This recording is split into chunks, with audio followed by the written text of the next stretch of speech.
नमस्कार दोस्तों, मैं हूं सोनी और आप देख रहे हैं हमारी आज की खास पेशकश, जहां हम बात करने वाले हैं ग्राहकों की सुरक्षा को लेकर भारत सरकार द्वारा लिए गए कुछ अहम फैसलों पर।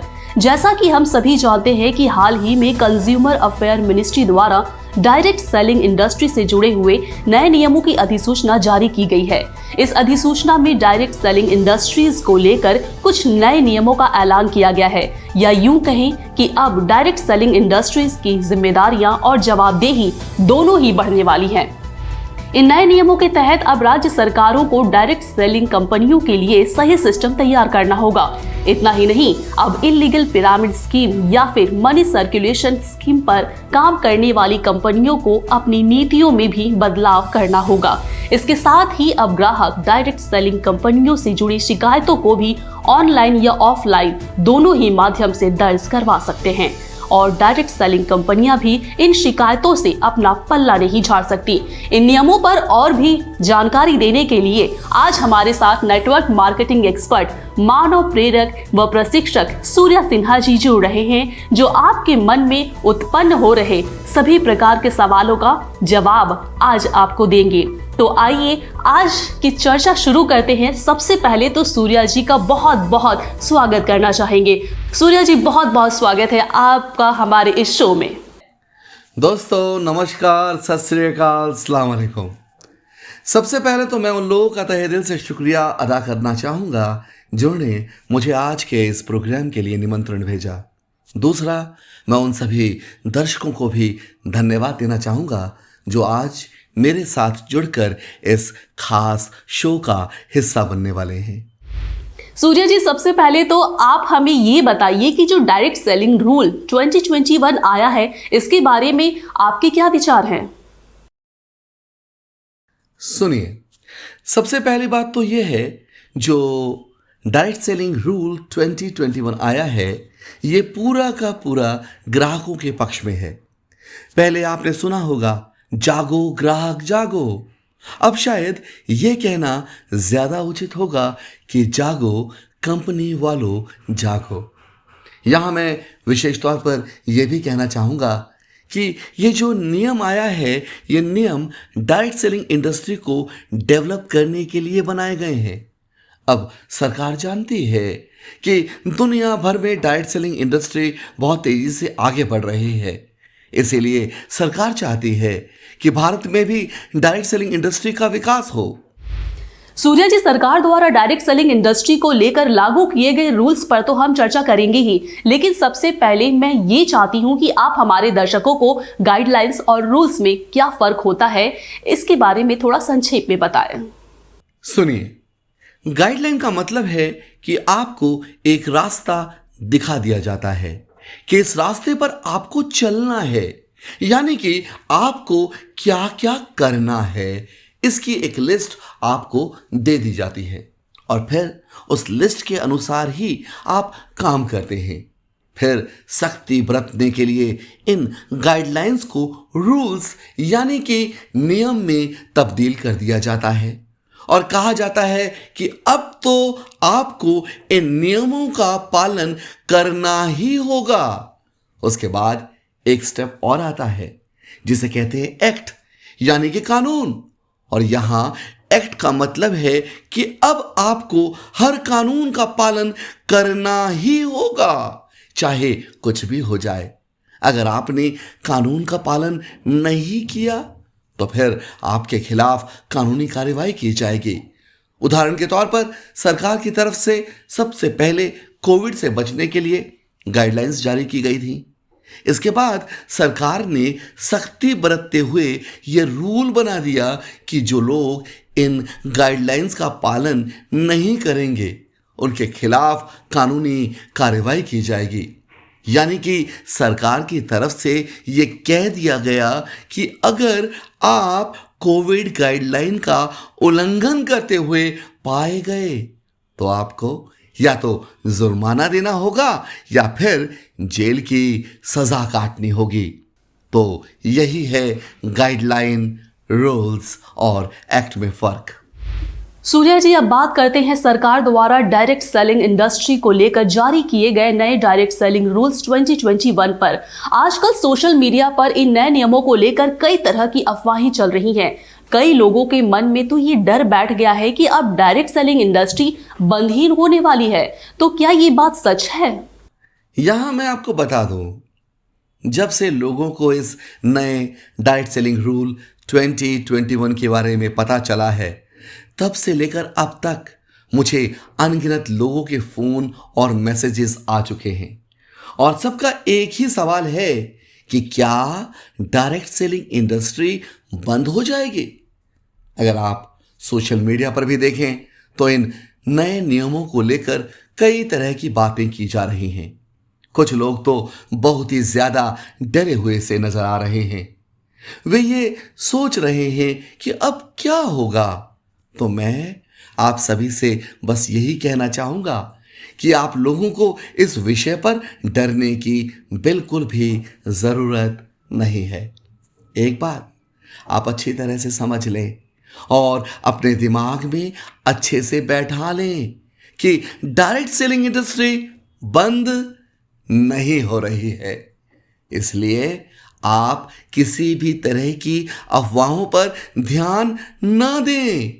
अब तो मैं उन सभी लोगों को बधाई देना चाहता हूं जो लोग डायरेक्ट सेलिंग इंडस्ट्री से जुड़े हुए हैं। यह बधाई मैं आप लोगों को इसलिए दे रहा हूं दोस्तों, क्योंकि अब हमारी सरकार भी डायरेक्ट सेलिंग इंडस्ट्री के महत्व को समझते हुए इसके विकास पर ध्यान देने लगी है। आप खुद ही सोचिए ना कि सरकार भी किसी इंडस्ट्री को लेकर कोई नियम क्यों बनाएगी। जाहिर सी बात है कि सरकार अब इस इंडस्ट्री को आगे बढ़ाना चाहती है और इसलिए सरकार की तरफ से डायरेक्ट सेलिंग इंडस्ट्री को लेकर नियम बनाए गए हैं ताकि यह इंडस्ट्री अच्छी तरह से काम कर सके और आगे बढ़ सके।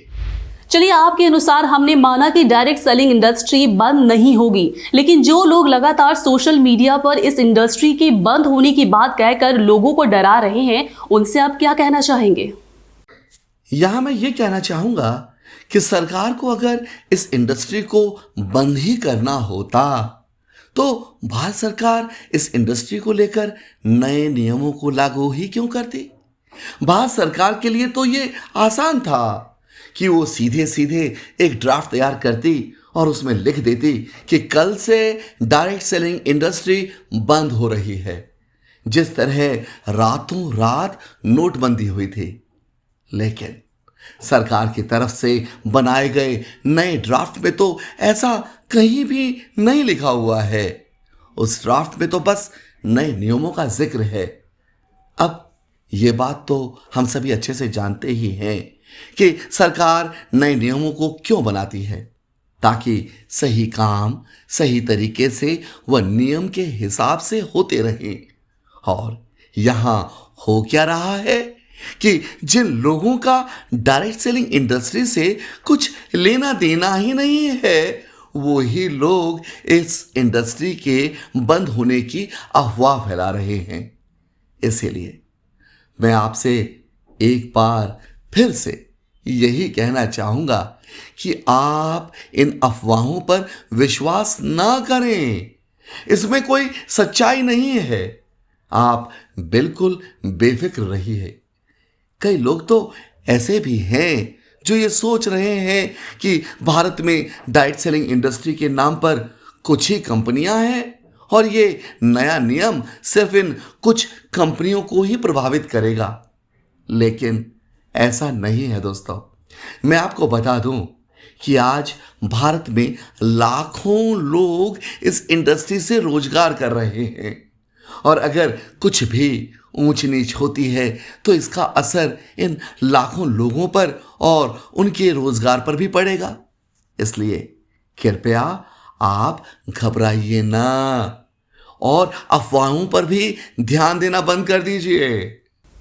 सूर्या जी, इस नियम में पिरामिड स्कीम और मनी सर्कुलेशन स्कीम का भी जिक्र है, तो क्या आपको लगता है कि इस नए नियम के तहत पिरामिड स्कीम या मनी सर्कुलेशन स्कीम पर सरकार लगाम लगा पाएगी?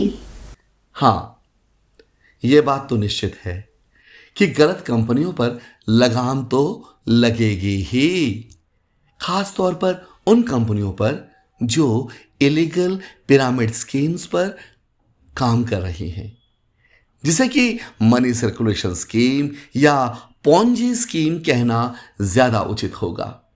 जो कंपनियां मनी सर्कुलेशन स्कीम पर काम कर रही हैं, यानी कि जो कंपनियां लोगों को बेवकूफ बनाकर उनसे पैसे ऐंठ रही है, अब ऐसी कंपनियों को सतर्क होने की आवश्यकता है, क्योंकि गलत तरीके से डायरेक्ट सेलिंग के नाम पर काम कर रही कंपनियों को सुधारने के लिए ही तो सरकार की तरफ से नियम बनाए गए हैं।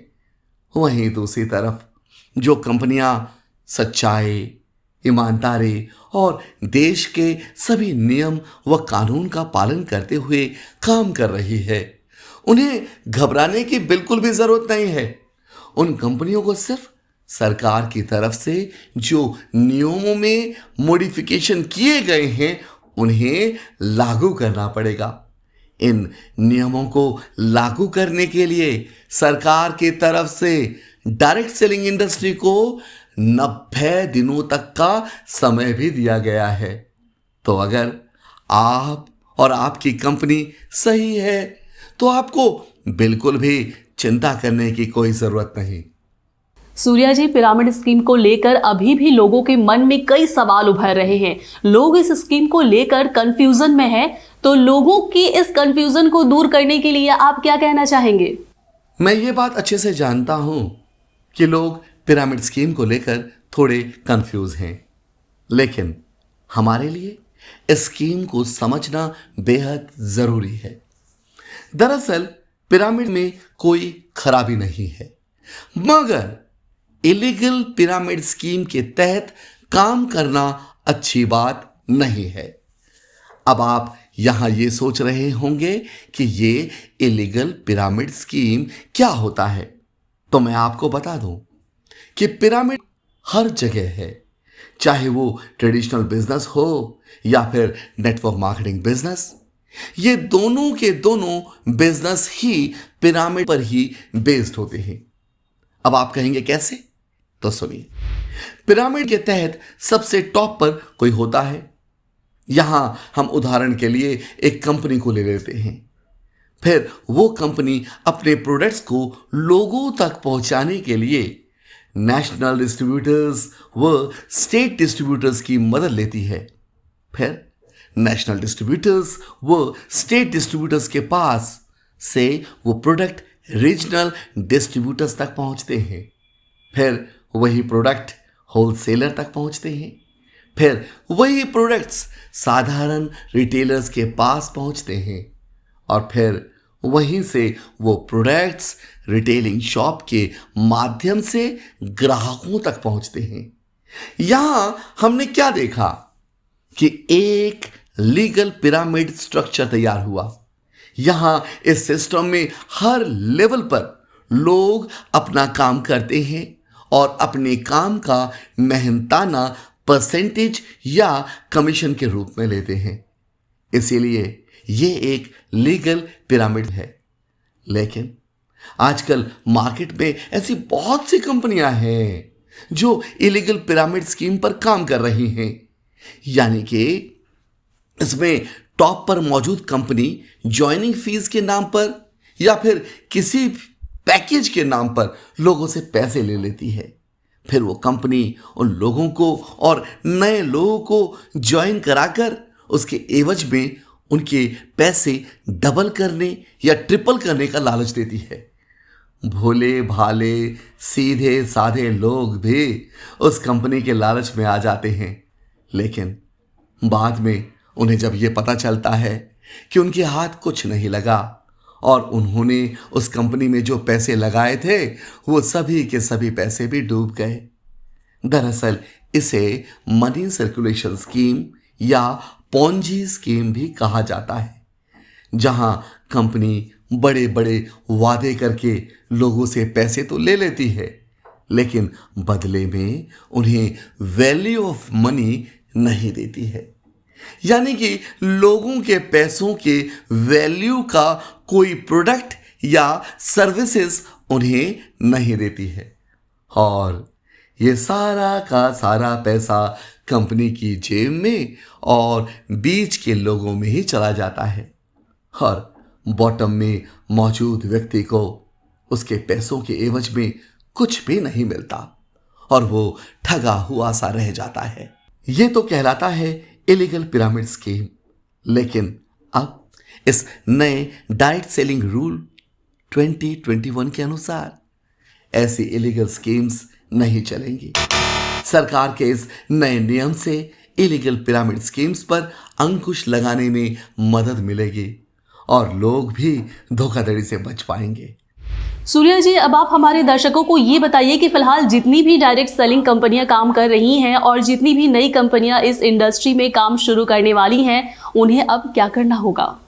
यहां मैं ये कहना चाहूंगा कि जो कंपनियां अपने क्लाइंट्स एवं ग्राहकों को वैल्यू ऑफ मनी नहीं दे रही हैं, जो कंपनियां ओवर डिस्ट्रीब्यूशन कर रही हैं या जो कंपनियां ओवर प्राइसिंग कर रही हैं, ऐसी कंपनियां अब नहीं चलेंगी। साल 2016 में डायरेक्ट सेलिंग इंडस्ट्री को लेकर जब नई गाइडलाइंस आई थी तो उस वक्त भी यही अफवाह उड़ी थी कि सिर्फ products based direct selling companies ही मार्केट में चलेंगी। वहीं services based direct selling companies के लिए खतरा उत्पन्न होने वाला है। लेकिन अगर आप सरकार द्वारा तैयार किए गए इस नए ड्राफ्ट को देखेंगे तो यहाँ सरकार की तरफ से हर जगह ये लिखा गया है कि all the products and services based direct selling companies, यानी कि दोनों तरह की डायरेक्ट सेलिंग कंपनीज के लिए सरकार की तरफ से ये नियम बनाए गए हैं। इसके साथ ही लोगों के मन में ये ख्याल भी आता है कि गुड्स में क्या हमारा खुद का मैन्युफैक्चरिंग यूनिट होना चाहिए। तो यहां मैं आपको बता दूं कि डायरेक्ट सेलिंग रूल 2021 के अनुसार फिलहाल ये जरूरी नहीं है कि प्रोडक्ट की मैन्युफैक्चरिंग भी आपकी स्वयं की हो। हाँ, इतना जरूर है कि जो प्रोडक्ट्स आप बेच रहे हैं उसका ट्रेडमार्क आपके पास होना बेहद जरूरी है। सूर्या जी, आपको क्या लगता है कि सरकार की तरफ से ये जो नए नियम बनाए गए हैं उससे डायरेक्ट सेलिंग इंडस्ट्री को फायदा होगा या ये रूल्स इस इंडस्ट्री को बेहतरी की ओर लेकर जाएंगे? देखिए, एक बात तो तय है कि सरकार ने डायरेक्ट सेलिंग इंडस्ट्री की बेहतरी के बारे में सोचकर ही ये नियम बनाए हैं। हालांकि इन नए नियमों में कुछ पॉइंट्स ऐसे भी हैं जिन्हें लेकर अभी भी चर्चाएं चल रही हैं। तो ये कहना जल्दबाजी होगी कि इन नियमों से डायरेक्ट सेलिंग इंडस्ट्री को कितना फायदा होगा। लेकिन हमारे लिए सबसे अच्छी बात तो ये है कि अब सरकार भी इस इंडस्ट्री के महत्व को समझ रही है। सरकार भी डायरेक्ट सेलिंग इंडस्ट्री के भविष्य को लेकर सोच रही है। तभी तो सरकार की तरफ से डायरेक्ट सेलिंग इंडस्ट्री को लेकर यह नया ड्राफ्ट तैयार किया गया है, ताकि हम ये अच्छे से जान सकें कि हमें क्या करना है और क्या नहीं। सूर्या जी, इस नए ड्राफ्ट में कंपनियों के फिजिकल लोकेशन होने की भी बात कही गई है। इसके साथ ही इस ड्राफ्ट में आवश्यक डॉक्यूमेंट्स का जिक्र भी किया गया है।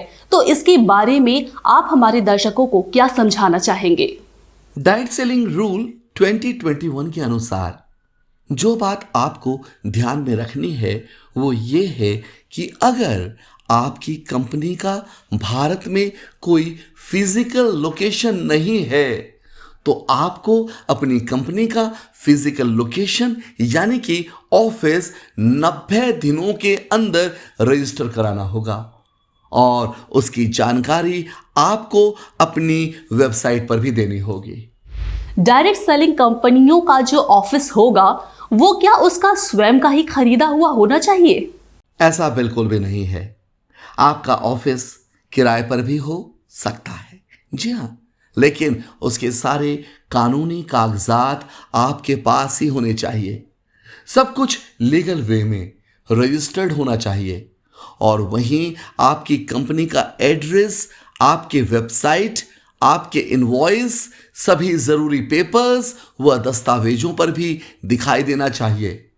आपके पास आपके व्यवसाय से जुड़े सभी डाटाज फिजिकली या इलेक्ट्रॉनिकली मौजूद होने चाहिए। आपके पास certificate of incorporation, private limited के लिए आवश्यक मेमोरेंडम ऑफ एसोसिएशन और article of association, PAN number, GST number, ITR, balance sheet, audit report समेत अन्य सभी दस्तावेज भी होने चाहिए। इसके साथ ही डायरेक्ट सेलिंग कंपनी के पास फिजिकली या डिजिटली हर एक डायरेक्ट सेलर के रजिस्ट्रेशन का पूरा डाटा भी मौजूद होना चाहिए। इसके अलावा आपका जो ब्रांड है या जो प्रोडक्ट है, आपके पास उन सभी प्रोडक्ट्स के ट्रेडमार्क सर्टिफिकेट का होना भी जरूरी है। जो भी नए प्रोडक्ट आप लॉन्च कर रहे हैं उसका सर्टिफिकेट भी आपके पास होना चाहिए। अच्छा, अब आप हमारे दर्शकों को ये बताएं कि कौन कौन सी कंपनियां डायरेक्ट सेलिंग कंपनीज के रूप में रजिस्टर करवा सकती हैं। इसमें कोई भी प्राइवेट लिमिटेड कंपनी हो या लिमिटेड लायबिलिटी कंपनी हो या फिर पार्टनरशिप फर्म हो, सभी इसमें रजिस्टर करा सकती हैं। सुना है कि सभी डायरेक्ट सेलर के पास उनकी कंपनी के आईडी कार्ड का होना भी अनिवार्य है, क्या ये सच है? जी हाँ, डायरेक्ट सेलिंग रूल 2021 के अनुसार अब प्रत्येक डायरेक्ट सेलर के पास उसकी कंपनी का आईडी कार्ड का होना बेहद जरूरी है। यहां नियम यह कहता है कि सभी डायरेक्ट सेलिंग कंपनी को अपने डायरेक्ट सेलर को आईडी कार्ड इशू कराना कंपलसरी है। सरकार की तरफ से यह साफ साफ कहा गया है कि किसी भी डायरेक्ट सेलर का एड्रेस प्रूफ और आईडी प्रूफ वेरिफिकेशन होने के बाद ही कंपनी उस डायरेक्ट सेलर को आईडी कार्ड इशू करा सकती है। यानी कि जो डायरेक्ट सेलर अपनी कंपनी को दूसरों के सामने रिप्रेजेंट कर रहा है, उसके पास कंपनी का आईडी कार्ड होना बेहद जरूरी है।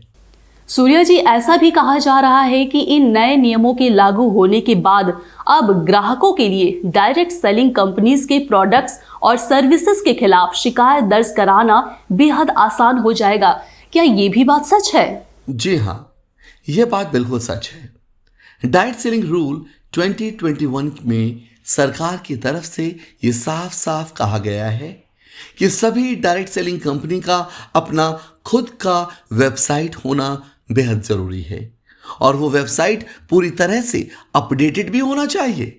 कंपनी की वेबसाइट पर कंपनी से जुड़े लोगों का लीगल नेम, एड्रेस, कंपनी के सभी ब्रांचेस का एड्रेस पिन कोड के साथ होना चाहिए। साथ ही साथ कंपनी के ग्रीवेंस ऑफिसर और नोडल ऑफिसर की जानकारी भी वेबसाइट पर मौजूद होनी चाहिए। यानी कि अब हर एक डायरेक्ट सेलिंग कंपनी को नोडल ऑफिसर और ग्रीवेंस ऑफिसर नियुक्त करने पड़ेंगे और उनकी पूरी जानकारी वेबसाइट पर दिखानी भी होगी। ग्रीवेंस ऑफिसर और नोडल ऑफिसर के नामों के साथ उनके ईमेल आईडी और मोबाइल नंबर की स्पष्ट जानकारी भी वेबसाइट पर होनी चाहिए। इतना ही नहीं, अब डायरेक्ट सेलिंग रूल 2021 के अनुसार अब सभी डायरेक्ट सेलिंग कंपनीज को लोगों की शिकायतें सुनने और उनका समाधान निकालने की भी व्यवस्था करनी होगी। यानी कि अगर ग्राहक को कंपनी के प्रोडक्ट्स या सर्विसेज को लेकर कोई शिकायत है या फिर कंपनी का डायरेक्ट सेलर भी अपने पे आउट या प्रोडक्ट को लेकर कोई शिकायत करता है, तो हर एक शिकायत का टिकट आईडी जनरेट करना कंपनी की जिम्मेदारी है और कंपनी को इस टिकट आईडी का सॉल्यूशन भी निकालना होगा, जिसकी देखरेख ग्रीवेंस ऑफिसर करेगा। यहां टिकट आईडी की बात इसलिए कही गई है ताकि जब भी कोई व्यक्ति किसी भी डायरेक्ट सेलिंग कंपनी में कोई शिकायत करे तो उसके पास सबसे पहले एसएमएस और ईमेल के माध्यम से ये टिकट आईडी पहुंच जानी चाहिए, और इसके बाद वो व्यक्ति जब भी चाहे इस टिकट आईडी के माध्यम से अपनी शिकायत के स्टेटस को जान सकता है। इस तरह के सॉल्यूशन की व्यवस्था हर एक डायरेक्ट सेलिंग कंपनी को रखनी होगी। इस नए नियम में यह भी कहा गया है कि कोई भी व्यक्ति अगर कोई शिकायत करता है तो 48 घंटों के अंदर कंपनी को उसका रिस्पॉन्स देना होगा और 30 दिनों के अंदर कंपनी को उस शिकायत का समाधान भी निकालना होगा। अगर कंपनी 30 दिनों के अंदर किसी भी शिकायत का समाधान नहीं निकाल पाती है तो उस कंपनी को इसका कारण भी शिकायतकर्ता को बताना होगा। तो ये नया नियम काफी दिलचस्प है और ये नियम डायरेक्ट सेलर और ग्राहकों के पक्ष में ही है। क्या भारत सरकार के इस नए नियम से बाजारों में बिक रहे फर्जी प्रोडक्ट्स की बिक्री पर रोक लगेगी? जो कंपनियां अपने प्रोडक्ट्स को बढ़ा चढ़ाकर लोगों के सामने पेश कर रही है, क्या इस पर अब अंकुश लगेगा? भारतीय सरकार के द्वारा तैयार किए गए इस नए ड्राफ्ट में एक बात बार बार कही गई है कि कहीं भी प्रोडक्ट्स की मिस सेलिंग नहीं होनी चाहिए। देखिए, यह पॉइंट बहुत ही ज्यादा महत्वपूर्ण है। अक्सर हम देखते हैं कि बहुत सारी कंपनियां अपने प्रोडक्ट्स को, उसकी विशेषताओं को इतना ज्यादा बढ़ा चढ़ाकर दिखाती है कि वो लोगों को भ्रमित कर देती हैं, और जब लोग उन प्रोडक्ट्स का इस्तेमाल करते हैं तो उन्हें उसका कोई खास परिणाम नहीं मिलता है। आजकल तो इस तरह के फर्जी विज्ञापनों की भी भरमार हो गई है, इसलिए सरकार की तरफ से ये साफ साफ कह दिया गया है कि डायरेक्ट सेलिंग कंपनीज के प्रोडक्ट्स या सर्विसेज के अंदर जो खासियत है वो सिर्फ उसी के बारे में लोगों को बताएं। अगर कोई डायरेक्ट सेलर किसी भी प्रोडक्ट की गलत जानकारी लोगों को देता है तो इसकी जिम्मेदारी भी डायरेक्ट सेलिंग कंपनीज को ही लेनी होगी और उसका खामियाजा कंपनी और डायरेक्ट सेलर दोनों को ही भुगतना पड़ेगा। तो इसका सीधा सा मतलब यह है कि किसी भी डायरेक्ट सेलिंग कंपनी को अपने किसी भी प्रोडक्ट को मिस सेलिंग नहीं करना है। अगर ऐसा होता है तो इसकी जिम्मेदारी उस कंपनी और उस प्रोडक्ट को बेचने वाले डायरेक्ट सेलर दोनों को ही लेनी होगी।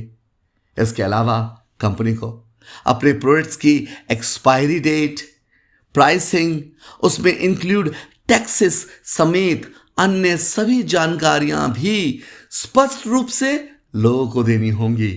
इसके अलावा हर एक डायरेक्ट सेलिंग कंपनी को national consumer helpline of the central government का हिस्सा भी बनना होगा। ये अति आवश्यक है। सूर्या जी, इस नए ड्राफ्ट में जीएसटी नंबर व कुछ पॉइंट्स का जिक्र है जिसे लेकर लोग कंफ्यूज हैं। उन्हें ठीक से कुछ बातें समझ भी नहीं आ रही है। क्या आप लोगों को इस मामले में कुछ समझाना चाहेंगे? जरूर। मैं आपको ड्राफ्ट में लिखे एक ऐसे पॉइंट के बारे में भी बताना चाहूंगा जो काफी महत्वपूर्ण है। बताया गया है कि इस पॉइंट को लेकर पैनल में काफी चर्चाएं भी हुई और इसे लेकर थोड़ा सा कंफ्यूजन भी है।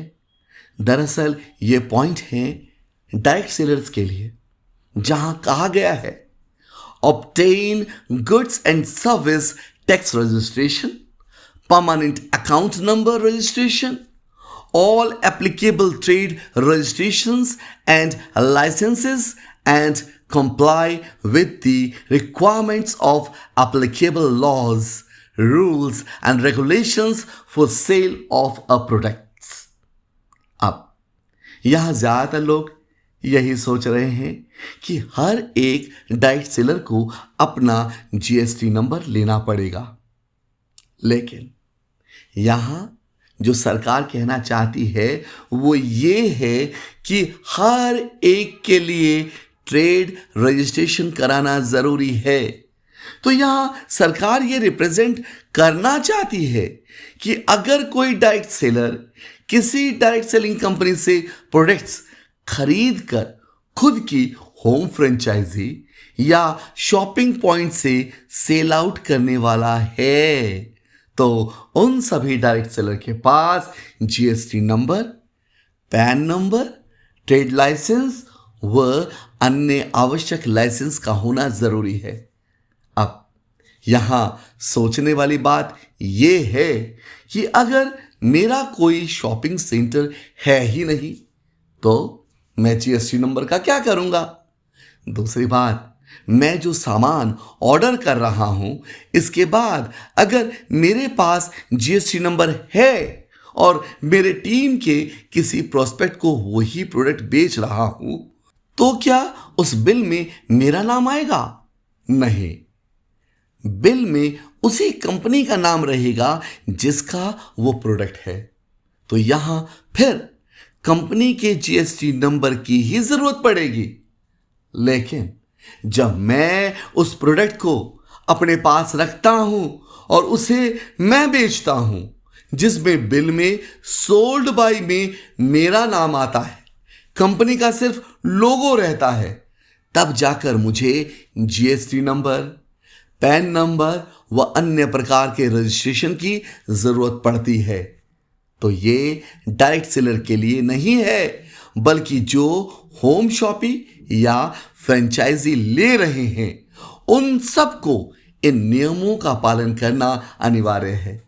तो अब जितने भी फ्रेंचाइजी शुरू हो रहे हैं, जितने भी centre point, pickup point open हो रहे हैं, उन सभी को जीएसटी नंबर, पैन नंबर व अन्य प्रकार के रजिस्ट्रेशन कराना अनिवार्य है।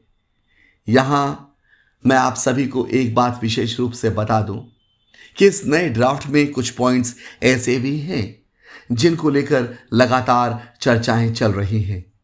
हो सकता है कि आने वाले समय में सरकार उन पॉइंट्स पर थोड़ा विचार करे, लेकिन खुशी की बात यह है कि डायरेक्ट सेलिंग इंडस्ट्री को लेकर सरकार ने कम से कम कोई रूल तो बनाए।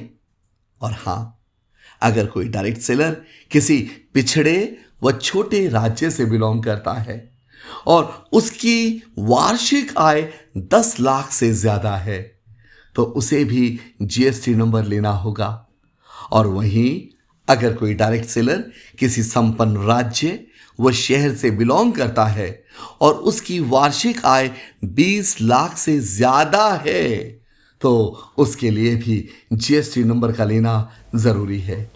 सूर्या जी, महिलाओं की बात करें तो लॉकडाउन के बाद से काफी महिलाएं इस काम में अपनी रुचि दिखा रही हैं।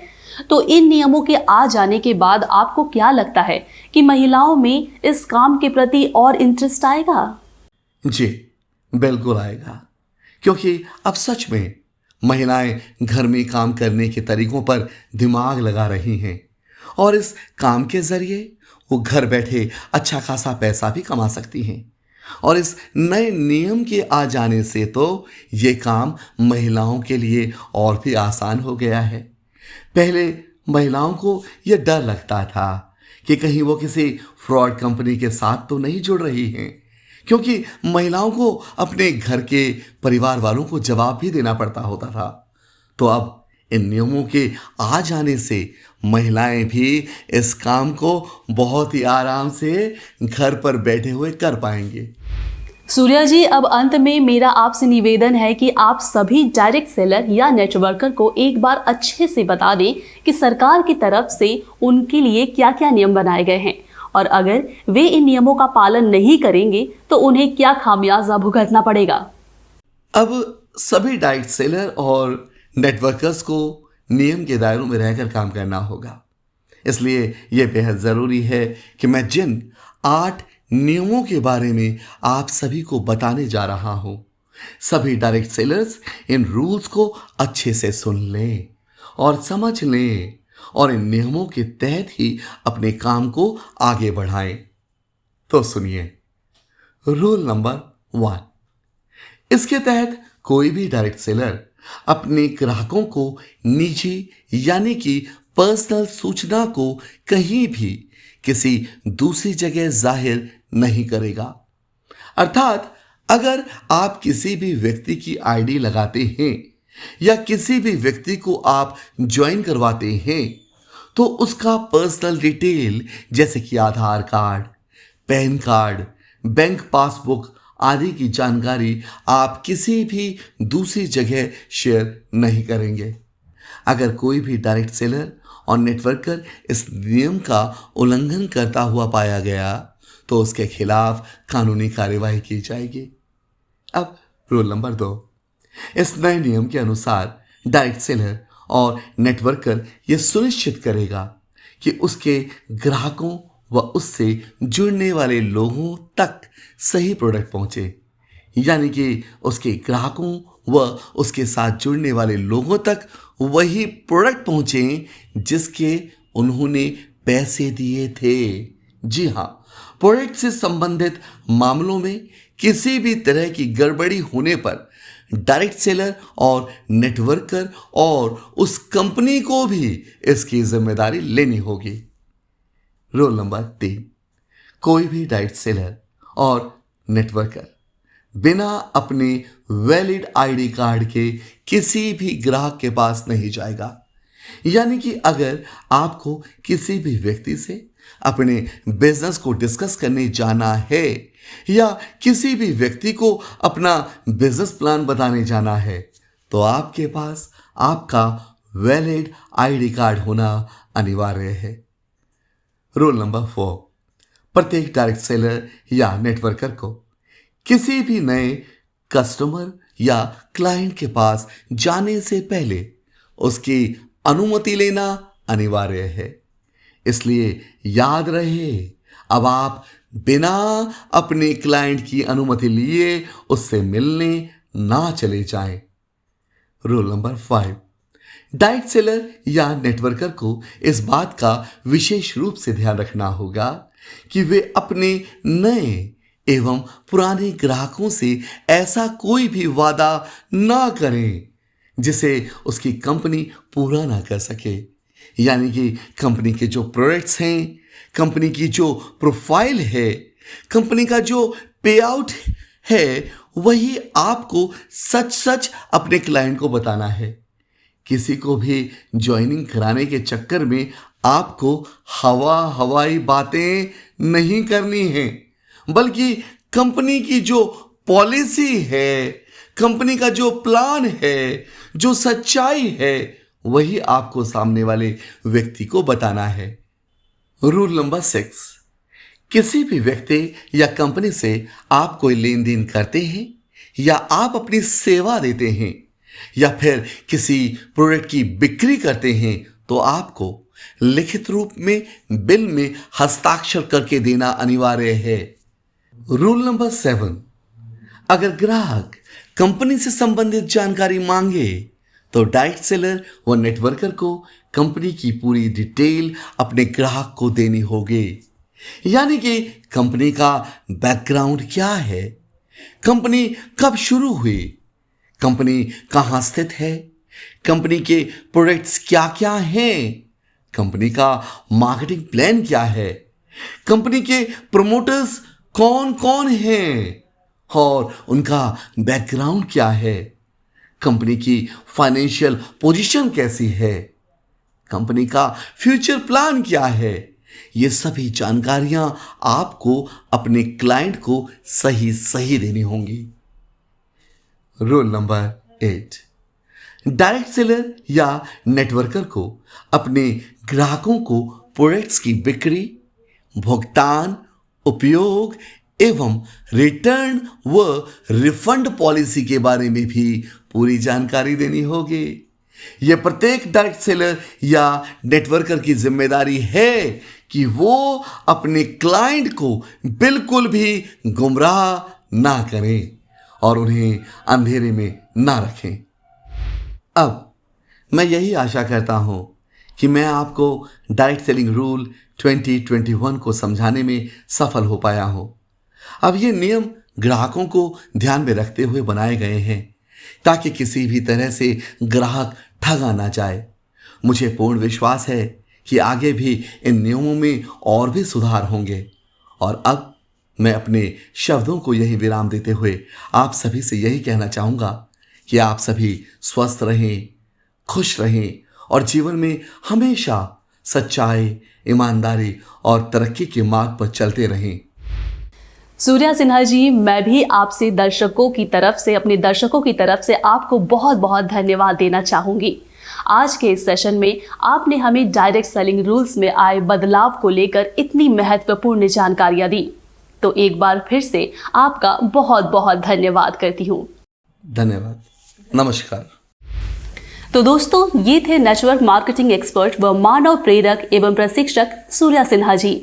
मुझे उम्मीद है कि सूर्या सिन्हा जी ने आज जो हमें महत्वपूर्ण जानकारियां दी हैं, उससे आपको आपके कई सारे सवालों के जवाब मिल गए होंगे। इसके बाद भी अगर आपको कंफ्यूजन है या आपके मन में कोई सवाल है तो आप हमें कमेंट सेक्शन में ज़रूर पूछें। इसके साथ ही आपको आज का ये सेशन कैसा लगा, इसके बारे में भी हमें कमेंट करके ज़रूर बताएं। इसी के साथ दोस्तों, हमें दीजिए इजाज़त। नमस्कार।